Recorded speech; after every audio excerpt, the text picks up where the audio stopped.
K A N G U N G. Ketahanan pangan ini penting sekali dimiliki baik untuk anak disabilitas maupun masyarakat semuanya. Untuk anak-anak disabilitas, ya pembiasaan itu perlu dilakukan dan dilakukan itu hal yang nyata di taman disabilitas ini. Dan nanti ketika dia selesai sekolah dan dia tamat, dia udah terbiasa, dia menjadi suatu kemampuan untuk kehidupan dia di kemudian hari. Selain saya sibuk di Taman Harapan Disabilitas dan kita hidup dalam lingkungan teman Karang Taruna, makanya ya anak-anak Karang Taruna punya hati dan rasa untuk mengolah lahan itu menjadi lahan produktif. Semoga pertanian dapat maju di tangan Indonesia.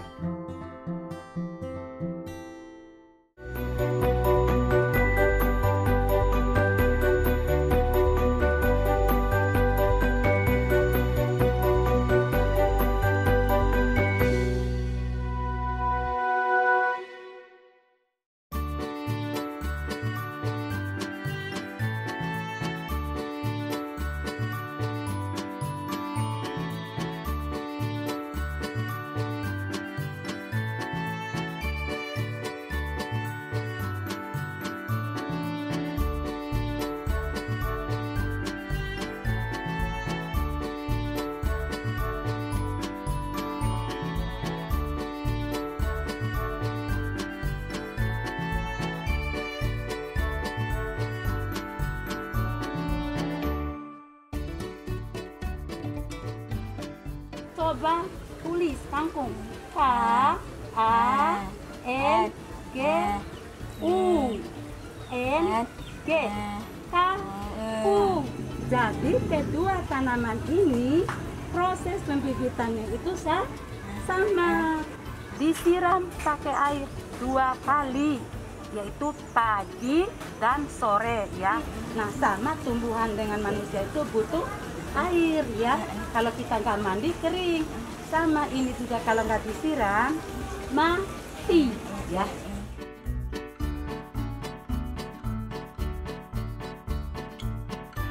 Perkebunan itu sangat penting untuk anak yang diajarkan di Taman Harapan Disabilitas ini sebagai bentuk pendidikan karakter, membiasakan mereka untuk bisa mereka mampu. Jadi perkebunan, pembibitan tanaman pohon itu sangat penting untuk diajarkan oleh anak-anaknya. Tanpa itu ya anak-anak tidak akan terbiasa dan mungkin dia akan nggak tahu. Jadi penting sekali perkebunan itu menjadi suatu pembiasaan bagi pendidikan karakter, pembiasaan bagi mereka untuk dipraktikkan untuk kehidupan mereka sehingga mereka menjadi kemampuan untuk di kemudian hari.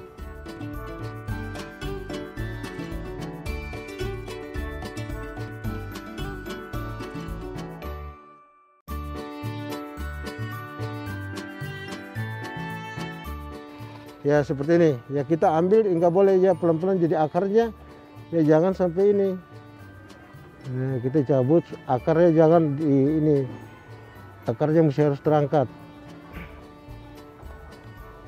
Nah ini akarnya masuk, ya tutup lagi, ya. Nanti disiram pagi siang sore, ya disiram 2 kali ya. Udah setelah begini ya kita akan taruh, ya kita rawat ya. Jadi kalau ya kita rawat setiap pagi ya kita nyiram. Kalau nggak nyiram nanti dia mati. Jadi harus dijaga, disiram terus ya. Sampai nanti tumbuh kangkung yang segar ya. Mengerti nggak adik-adik? Paham? Ya, tos. Kalau udah tos ya. Kalau udah merdeka ya tos. Ya, tos. Ya. Oke.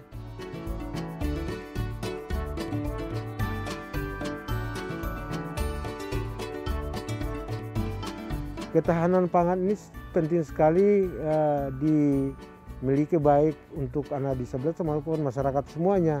Apalagi di saat COVID pandemi ini, ya mereka harus memerlukan suatu makanan untuk kehidupan mereka.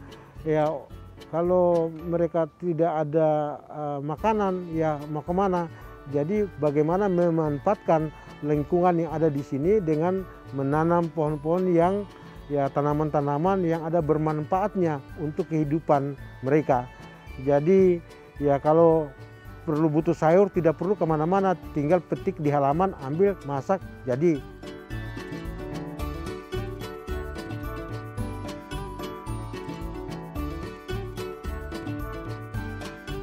Ini anak tunagrahita nih. Nih tunagrahita nih. Nah, nih. Ayo coba. Di sini, dua-duanya yang hijau, biar hidup. Gimana caranya? Seperti tadi ya. Ya, masukin. Nih, ini kan belum masuk. Kalau nggak masuk akarnya, ntar nggak hidup sayang. Tutup. Nah, tutupnya seperti ini, lihat. Nah, ini seperti ini ya. Nah, tuh. Udah jadi kan? Kalau kayak gitu, tepuk tangan.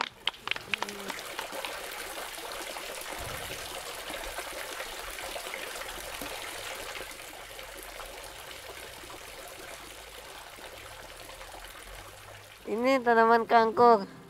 Pertama ambil plastik itu, terus ditaruh bibitnya, terus dimasukin ke sini deh bibitnya, terus digali-gali, terus ditutup, terus disiram 2 kali sehari. Senangnya aku bisa belajar nanam, bisa nanam bibit, dimasak untuk sayur, untuk nasi.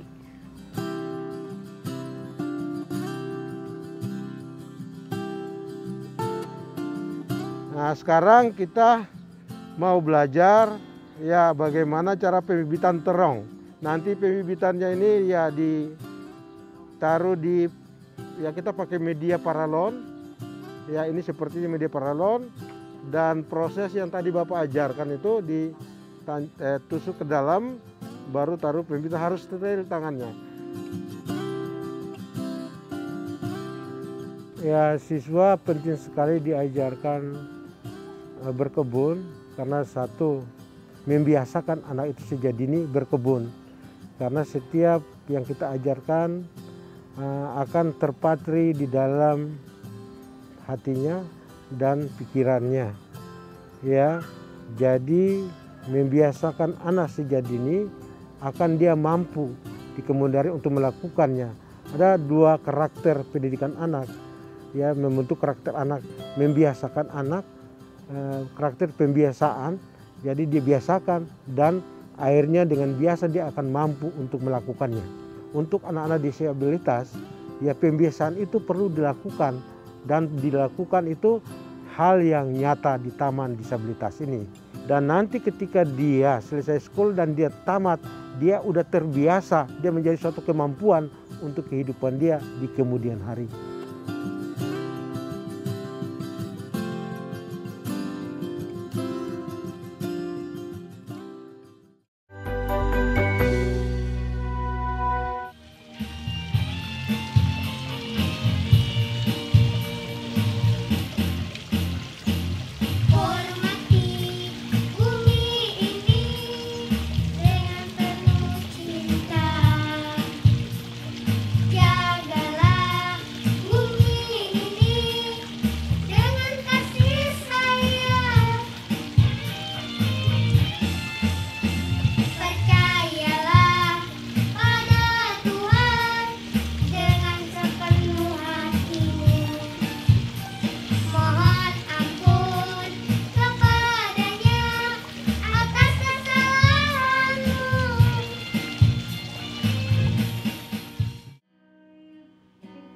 Rona senang nggak kalau diajak nyanyi? Senang kalau diajak nyanyi. Cita-cita Nora mau jadi apa? Ya, dokter aku. Mau jadi dokter ya, hebat benar. Tos dulu jadi dokter. Ya, jadi dokter ya, tos. Jadi kegiatan saya selain di yayasan, ya saya punya suatu profesi juga ya, di bidang pencipta lagu anak. Afrika Sigap, Undang-Undang Dasar 45. ya seperti yang lagu-lagu tentang orang cinta dan sayang terhadap bumi, lagu-lagu tentang perjuangan. Nanti kita harus jaga. Nanti mari jaga. Saya tertarik dan senang menciptakan lagu-lagu yang bersair cinta terhadap bumi. Karena apa? Ya kita hidup dan makan ini tinggal di bumi. Ya kita harus mencintai bumi ini. Kita harus sayangi bumi ini karena dari bumi ini kita juga bisa makan. Jadi kita harus menyayangi bumi ini. Makanya lagu-lagu saya ciptakan itu ya agar supaya bisa tertular ya kepada anak-anaknya, terutama anak-anak disabilitas. Dayakan petani kita dari Sabang sampai Merauke, dari Sabang sampai Merauke.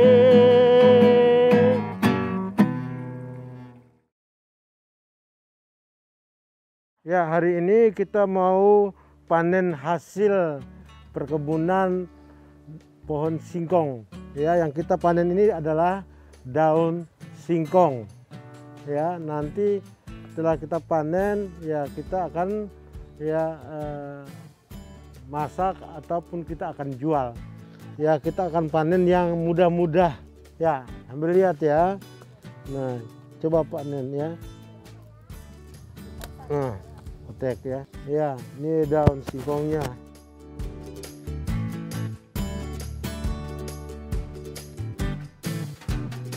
Batangnya. Nah, kenapa demikian? Supaya akan tumbuh tunas baru lagi dan akan ya terus ya.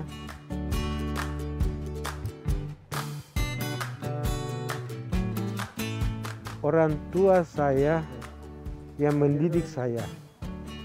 Jadi orang tua saya petani dan sejak SD saya udah dilatih bagaimana berkebun dan sampai saat ini pun saya berkebun. Ya, karena itu contoh daripada orang tua saya. Makanya saya selain kesibukan yang lain, saya mengutamakan ya pertanian itu sangat penting di hati saya. Karena itulah yang membesarkan saya. Makanya saya tidak pernah lupa akan nasihat orang tua, dan karena orang tua lah mendidik saya. Ya, sebagaimanapun majunya, tapi jangan lo pernah lupa tentang pertanian, karena itu pertanian yang menghidupkan diri kamu.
Ini adalah kebun ya Karang Taruna, dan berada saat ini bersama dengan Ketua Karang Taruna, Pak Sekretaris dan selaku Pak RT juga.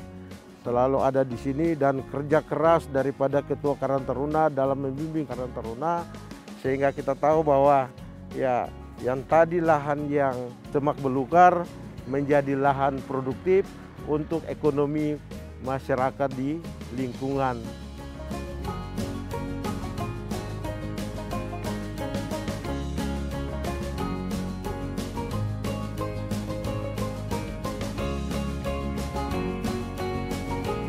Ini adalah lahan Pasos-Pasum Kota Tangerang.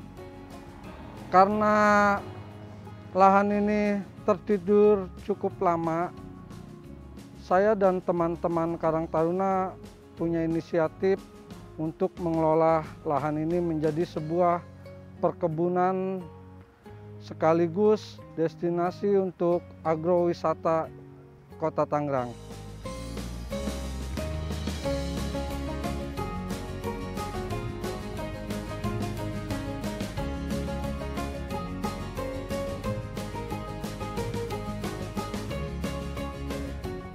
Kami anggota Karang Taruna sedang bercocok tanam cabai untuk pertahanan pangan masyarakat setempat.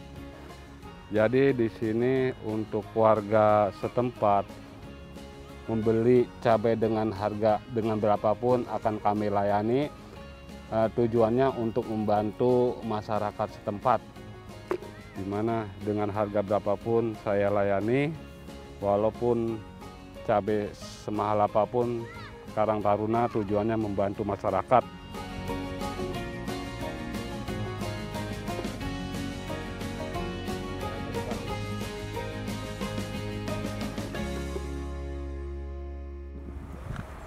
Pak, beli cabai, Pak. Cabai ada. 2.000 aja, Pak. Boleh. Boleh ya. Yang banyak ya, Pak. Iya. Sama tomat ya. Tomatnya nggak ada, Bu. Tomatnya nggak ada.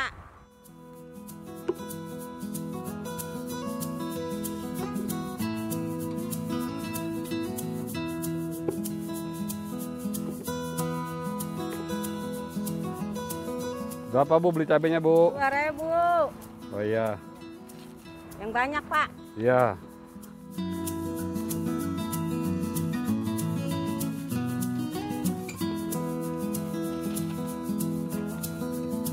Kalau untuk hasil panen, kita upayakan itu kita jual untuk masyarakat setempat dulu, gitu. Nanti baru kita pasarkan ke pasar-pasar tradisional yang ada di Kota Tangerang ini.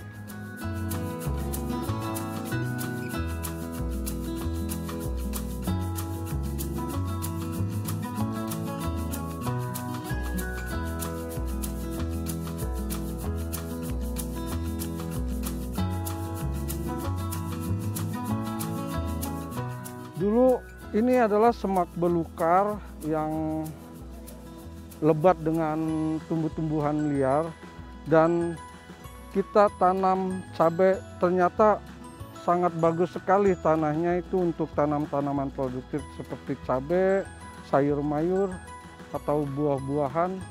Ini bagus untuk tanahnya.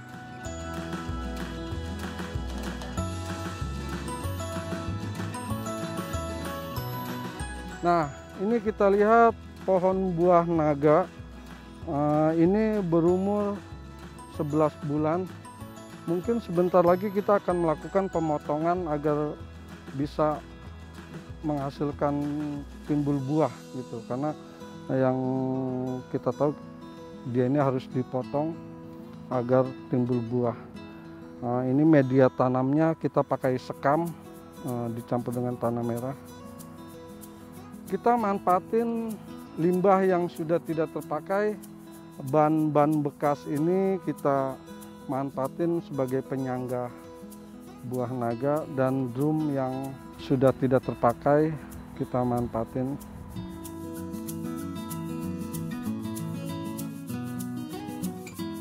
Agar menghasilkan buah, kita harus melakukan pemangkasan di bagian ini, karena kalau tidak kita pangkas, dia tidak akan keluar buah.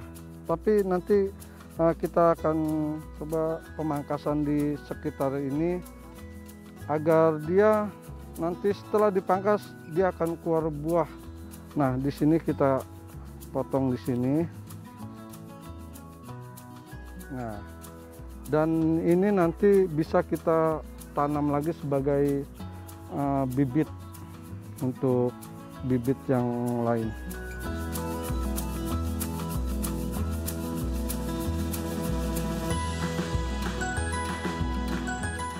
Sekarang kami ingin menjelaskan bagaimana cara untuk memperkembangbiakan buah naga.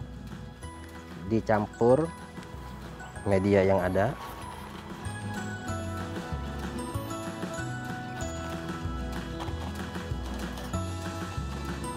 Lalu potong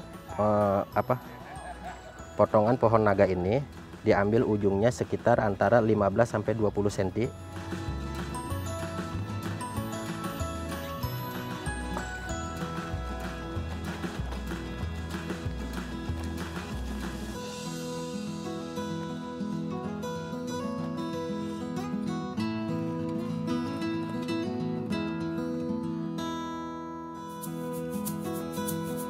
Setelah selesai untuk di polybag, beberapa minggu ke depan nanti ini sempat dikarantina dulu 1 sampai 2 minggu. Kalau keadaannya sudah steril, lalu nanti kita bisa tanam ke lahan yang lebih luas lagi, yaitu kita memakai media pot besar, disanggah oleh beberapa tiang, diantaranya kayak bambu atau dilingkari oleh ban-ban itu. Setelah itu baru pemupukan selanjutnya. Kalau dia sudah keluar pucuk merintisnya, itu baru bisa nanti ditaruh di tanah. Rata-rata kalau pohon naga itu kita harus banyak pasir, sebab dia tidak boleh mengandung banyak unsur air. Yang dikhawatirin nanti akarnya dan batangnya mengalami kebusukan.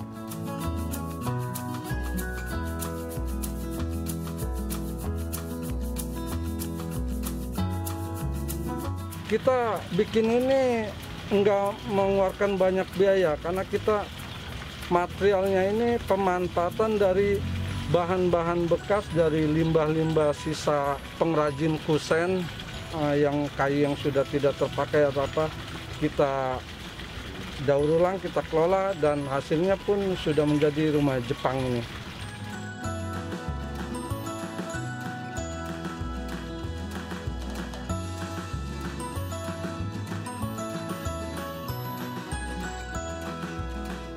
Rencana ke depan kita masih terus menata, terus bekerja untuk menciptakan mimpi-mimpi kita, mimpi-mimpi teman-teman, agar kampung ini yang tadinya adalah semak belukar menjadi sebuah wisata yang mana nanti menjadi ikon kota Tangerang.